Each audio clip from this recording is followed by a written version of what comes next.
Going over 150 miles per hour will get you pulled over in any state. However, there are a few who are allowed to race even faster. Viktor Sinzig, a 22-year-old Chico State junior, has competed in racing ever since his feet could reach the pedals, and in 2007 became a junior champion. Sinzig was on his way to a great racing career, however put that on hold to return to college and get his degree. Eventually my parents took me to a place in Santa Clara, practiced, raced, and the owner saw me and he was like, "You posted a really fast lap time and you need to get involved somehow." So I was looking into it.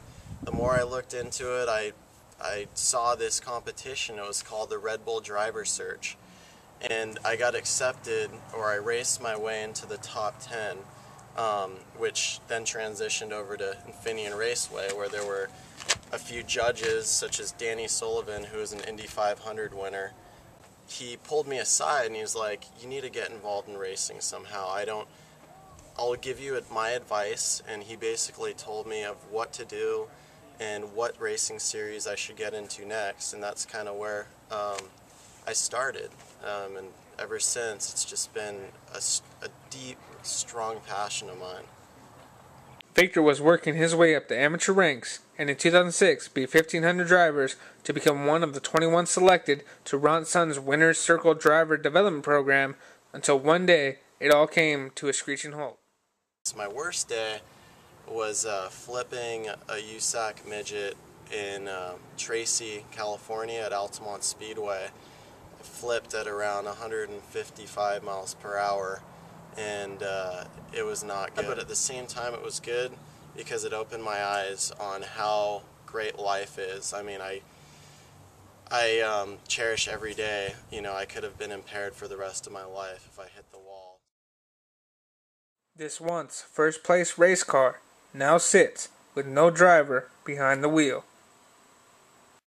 Basically, my dad is going to retire in about 3 years, and the racing was really tough. There was a point to where it was really hard to acquire sponsorships and find the money to be able to go race full-time.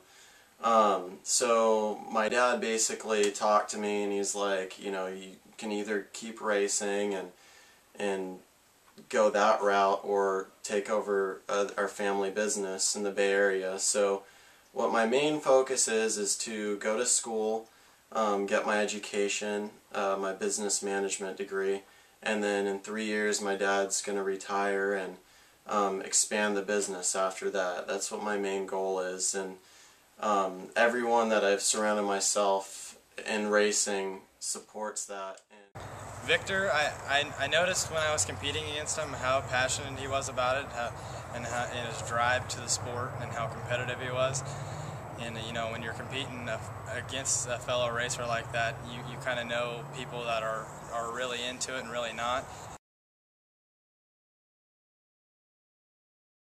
Well, he took it very well, a lot better than I would, that's for sure. But he's doing a very smart move, unlike myself.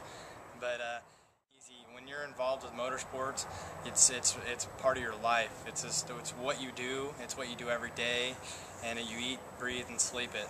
So you know, he's kind of going into a different realm with college, and he's very smart, and he'll do very well with it. I could see him being a very successful businessman. Although Viktor, for now, has chosen to get his degree and eventually take over the family business, racing has never left his heart. He is counting the days until he can strap up and get behind the wheel once again.